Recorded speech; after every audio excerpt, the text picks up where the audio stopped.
उपस्थित है exam tour channel पर और आपसे बता दें बीएसएससी इंटर लेवल एडिट के ऑप्शन को लेकर बहुत सारे बच्चे का डिमांड है। इसमें बहुत कुछ परिवर्तित होना चाहिए और इस बार एग्जाम में परिवर्तन होगा। आप सिलेबस में भी देखिएगा बहुत सारा प्रश्न में परिवर्तन आपको देखने को मिलेगा। एक बात बता दें सीजीएल का रिजल्ट कब तक आएगा, संपूर्ण जानकारी लेंगे नवीन सर से। नवीन सर से इस पर चर्चा करेंगे। सर आपका स्वागत है एग्जाम टूर। जी बहुत बहुत धन्यवाद। सर बच्चे का बहुत सारा क्वारीज है, BSSC inter level form apply कर रहे हैं लेकिन इंटर लेवल का है, बच्चे भी उसी कैटेगरी के होते हैं। बहुत सारे बच्चे गलती कर देते हैं, बहुत सारे साइबर वाले ऐसे हैं जो गलती कर देते हैं और पिछला बार कई बार मिलता है, इसलिए बच्चे को इस बार भी उम्मीद है कि क्या इस बार एडिट का ऑप्शन मिलेगा। मेरे ख्याल से जरूर मिलना चाहिए। एक्चुअली में अभी आप देखेंगे कि चाहे वो ग्रामीण परिवेश के छात्र हों या शहरी क्षेत्र के शहरी क्षेत्र के छात्र हों, मैक्सिमम संख्या में छात्र साइबर कैफे से फॉर्म फिलअप करते हैं और लास्ट मोमेंट में डॉक्यूमेंटेशन का भी इसमें लंबा चौड़ा प्रोसेस है। तो और शायद इसी प्रोसेस के कारण इतना लंबा समय भी दिया गया है, फिर भी गलती की तो संभावनाएं रहती है। और ये सब +2 लेवल में वैसे भी कम एज के छात्र होते हैं, बहुत ज्यादा अनुभव ग्रेजुएट लेवल की तरह होते नहीं है बच्चों में। तो एक बार एडिट का ऑप्शन निश्चित रूप से छात्रों को मिलना चाहिए, नहीं तो तैयारी करने में भी मन नहीं लग रहा है। जिनका थोड़ा सा भी एरर हो गया है, वो तनाव लेकर के तैयारी कर रहे हैं, तो निश्चित रूप से वैसी परिस्थिति में उनकी तैयारी प्रभावित होना ही होना है। इसे लेकर के हम आयोग से भी गुहार करते हैं कि छात्र हित में एक बार एडिट का ऑप्शन निश्चित रूप से मिलना चाहिए, जैसे कि लगभग बार इसमें मिलता ही मिलता है। एसएससी में अभ्यर्थी इस बार देखा जा रहा है जो रेशियो है, जिस तरीका से उम्मीद सब लोग कर रहे थे कि 25 लाख कहीं पार न कर जाए, क्योंकि हर बार 13 से 14 लाख विद्यार्थी इंटर पास करते हैं उस उम्मीद में, क्योंकि 9 साल बाद वैकेंसी आई है, लेकिन अभ्यर्थी का रुझान उतना नहीं दिख रहा है। क्या ये है कि प्रश्न पत्र विद्यार्थी को नहीं मिलता है, आंसर की नहीं मिलता है, या ओएमआर सीट का कार्बन कॉपी नहीं मिलता है, थोड़ा पारदर्शिता कम दिखाया जाता है, क्या ये एक समस्या हो सकता है? नहीं, एक्चुअली में अभी जितने भी एग्जाम्स हो रहे हैं आयोग के द्वारा तो निश्चित रूप से कोशिश रहती है कि पारदर्शिता हम बनाए रखें, लेकिन जो देख रहे हैं अभी ऑप्शन जो गवर्नमेंट जिस हिसाब से काम कर रही है, निश्चित रूप से पारदर्शिता की कमी तो है। अभी आप देखेंगे बिहार पुलिस का ही एग्जाम हुआ है, कितने तरह के दावे इसके पहले ठोके जा रहे थे, लेकिन फिर भी दावे कुछ थे, हुआ कुछ, अभी तक एग्जाम नहीं हो पाया है। तो उसी तरीके से आयोग को यहाँ पर कार्बन कॉपी देना चाहिए, इससे रिलेटेड क्वेश्चन पेपर देना चाहिए, पूरी तरीके से पारदर्शिता के लिए जो भी जरूरी तथ्य है वो चीज करना चाहिए। बिहार बीपीएससी से जरूर इस मामले में सीख लेने की जरूरत है, तभी विद्यार्थी का विश्वास भी बढ़ पाएगा। क्योंकि सब दिन से बिहार एसएससी, चाहे वो ग्रेजुएट लेवल हो या +2 लेवल हो, एक अलग सा अट्रैक्शन स्टूडेंट के बीच रहता है और इसी अट्रैक्शन के कारण आप देखेंगे कि इतनी संख्या में बच्चे फॉर्म भरते हैं। अभी 12,000 साढ़े 12,000 प्लस वैकेंसी है, लेकिन 28 भी बहुत हाई रहने की संभावना है। लेकिन सिलेबस इसका इस तरह का होता है जो छात्रों को हमेशा से आकर्षित करता रहा है। अब स्टेट लेवल का एग्जाम है, 150 क्वेश्चन इसमें पूछा जाता है। 150 क्वेश्चन में आपका 25 क्वेश्चन अर्थमेटिक सेक्शन से रहता है, 50 क्वेश्चन रीजनिंग से रहता है, 25 क्वेश्चन आपका साइंस से रहता है और 50 क्वेश्चन में arts, current affairs, static GK वगैरह मिला करके आपका 50 क्वेश्चन रहता है, टोटल 150 क्वेश्चन का। और जनरली देखा जाता है कि जो विद्यार्थी बिहार दरोगा की तैयारी कर रहे हैं, बिहार पुलिस या बीपीएससी की तैयारी कर रहे हैं, तो सबके लिए एक फेवरेबल सिचुएशन सा सिलेबस के लिए बन जाता है। इसलिए करके संख्या बल हमेशा से यहाँ अधिक दिखती है, तो इसलिए कंपटीशन लेवल चूंकि अधिक रहेगा, इसलिए तमाम छात्रों से मेरा आग्रह है कि पढ़ाई भी आपको उसी ढंग से करनी होगी। बहुत हल्के में लेके चलेंगे तो आपके साथ परेशानी हो सकती है। आप तैयारी तो करें, लेकिन उसके जो दूसरे पहलू हैं, इसमें देखेंगे कि बहुत सारे टाइपिंग वाले पोस्ट वगैरह भी हैं।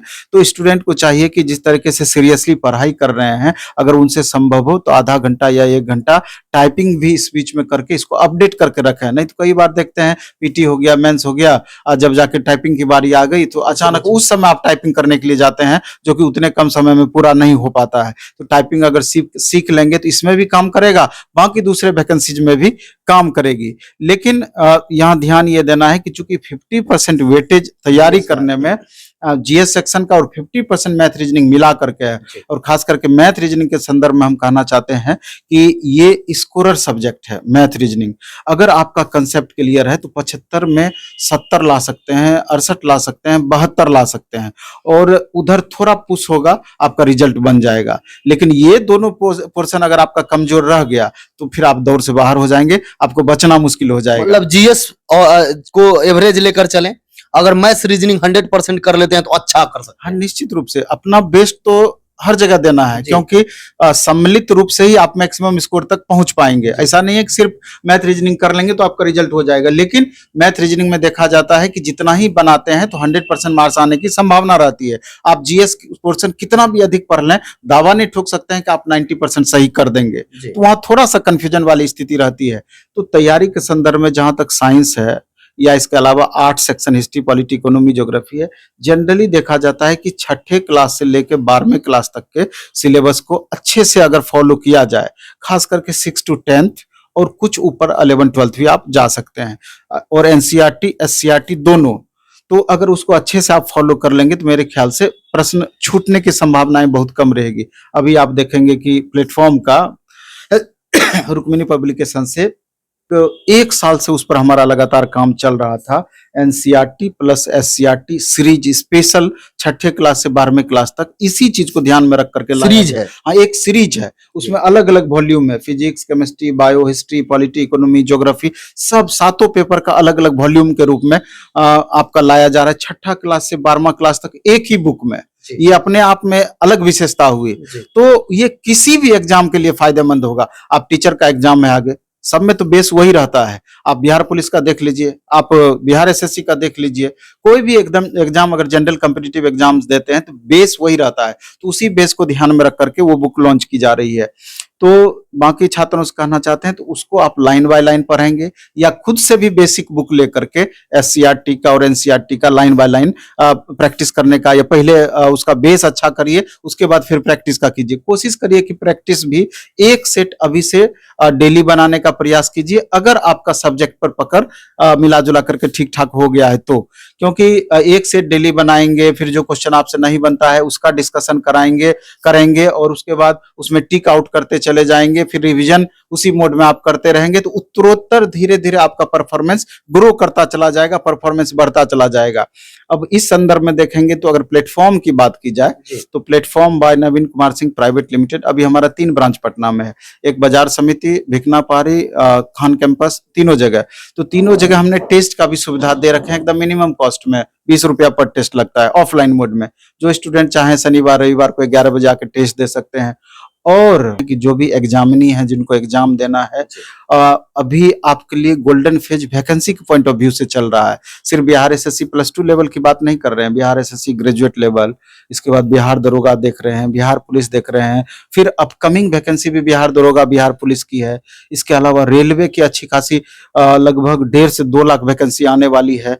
तो इसके अलावा एसएससी में भी ठीक ठाक पोस्ट निकल रहा है। अभी देखेंगे एसएससी जीडी की वैकेंसी आई, तो घुमा फिरा करके अगर आप देखेंगे तो ओवरऑल अगर ये 4 से 6 महीना अगर छात्र बहुत अधिक मेहनत कर दें, 10 घंटे 12 घंटे के रूटीन को फॉलो कर लें, तो हमको लगता है कि छात्रों का जीवन की दशा और दिशा दोनों में परिवर्तन हो जाएगा। और 4-5 माह में 4-5 माह और एक बेहतर जिंदगी वो जी पाएंगे और अपने माँ बाप के सपनों को भी पूरी तरीके से वो पूरा कर पाएंगे। लेकिन इस 4-5 माह पूरी तरीके से अपने को डिवोशन मोड में रखना पड़ेगा और पूरी तरीके से आपको मेहनत करना पड़ेगा। यहाँ थोड़ा सा भी मेहनत में कमी आई तो हो सकता है कि ऐसा मौका फिर आपको दोबारा ना मिले। जो भी बीएसएससी इंटर लेवल अभ्यर्थी हैं या आने वाले समय में सीजीएल का भी एग्जाम देने वाले हैं, वो जरूर आए और टेस्ट दें। यहाँ ये आपको जरूर बेनिफिट मिलेगा कि 10 से 15 हजार विद्यार्थी में आपका क्या रैंक आता है, ये आप जरूर जज कर पाएंगे। सर, एक समस्या बच्चे कमेंट करते हैं कि उनका स्कोर नहीं बढ़ पाता है। कहीं बहुत सारे बच्चे ऐसे होते हैं जो पटना में या पटना से बाहर या कहीं भी 10, 20, 25, 50 ग्रुप में से प्रैक्टिस करते हैं। कोई बच्चे होते हैं जो लगातार टॉप करते हैं, कोई बच्चे जो होते हैं कम, जिनका आता है 55 आ रहा है तो 55 ही आएगा, 70 आ रहा है तो 70 ही आएगा, 75 आ रहा है तो 75। उनको कैसे बढ़ाएंगे? 2-3 महत्वपूर्ण बातें, क्योंकि आप 20 से 25 साल इस अनुभव को देख रहे हैं और अनुभव कर रहे हैं, उसमें क्या उनको करना चाहिए ताकि बढ़ जाए? पहले तो आपको थोड़ा कैटेगराइज करना होगा। आपको सबको एक कैटेगरी में नहीं देखना होगा। जी कुछ बच्चे ऐसे हैं जो कि 4 साल 5 साल से तैयारी कर रहे हैं, जी कुछ उससे भी पहले से तैयारी कर रहे हैं। कुछ बच्चे हैं कि अभी 1 साल 2 साल से तैयारी, कुछ अभी तैयारी स्टार्ट की है। तो इसलिए सब एक कैटेगरी में आप नहीं ला सकते हैं। स्वाभाविक रूप से जो 3 साल 5 साल से तैयारी करते आ रहे हैं, जिनका तैयारी ऑलरेडी बहुत बेहतर हो चुका है, उनको सिर्फ अच्छे से प्रैक्टिस करने की ज़रूरत है। वो सबसे बेस्ट परफॉर्मेंस देंगे। नए बच्चे भी जो 6 महीना साल भर से लगे हुए हैं या अभी तैयारी स्टार्ट ही किए हैं, उनका भी रिजल्ट होगा, बशर्ते कि वो अपना लेवल उनके समकक्ष पहुंचा दे। और उनके समकक्ष पहुंचाने में आप समझ सकते हैं कि कितना उनको खून पसीना एक करना होगा, कितना अधिक से अधिक मेहनत करना होगा। इसलिए नियम ये होता है कि जैसे जैसे सब्जेक्ट पर पकड़ आपका बढ़ता जाएगा, स्वाभाविक रूप से क्वेश्चन कम से कम आपसे गलत होगा, यानी कि निगेटिव स्वाभाविक रूप से कम होता चला जाएगा। परफॉर्मेंस धीरे धीरे आपका इंप्रूव होता चला जाएगा। निगेटिव कम होगा तो परफॉर्मेंस आपका ग्रो करेगा ही करेगा। लेकिन वो सब्जेक्ट पर जब आपका पकड़ बढ़ते चला जाएगा तो, लेकिन अगर सब्जेक्ट पर पकड़ अभी आपका अच्छा नहीं है, बेसिक अच्छा नहीं है, तो स्वाभाविक है कंफ्यूजन अधिक होगा। कंफ्यूजन अधिक होगा तो गलत भी अधिक होगा। गलतियां आप अधिक करेंगे तो निगेटिव भी अधिक होगा, तो निगेटिव अधिक होगा तो स्वाभाविक रूप से स्कोर आपका प्रभावित होगा। नियम यही है कि बेस पहले अच्छा करें, उसके बाद फिर लगातार रिवीजन और प्रैक्टिस के माध्यम से अधिक इंप्रूव करें, तो जाके धीरे धीरे परफॉर्मेंस आपका ग्रो करेगा। सेट ही आप बनाते हैं तो सेट बनाने का ये मतलब नहीं होता है एक सेट बनाए, दूसरा बनाए, तीसरा बनाए। सेट बनाने का ये मतलब होता है कि जो भी सेट हम बनाए, जो क्वेश्चन गलत हो गया उसमें टिक आउट कर दें। आंसर में टिक नहीं करने बोल रहे हैं, क्वेश्चन में टिक आउट कर दें, और फिर उसका डिस्कशन को आप बेहतर तरीके से देखें।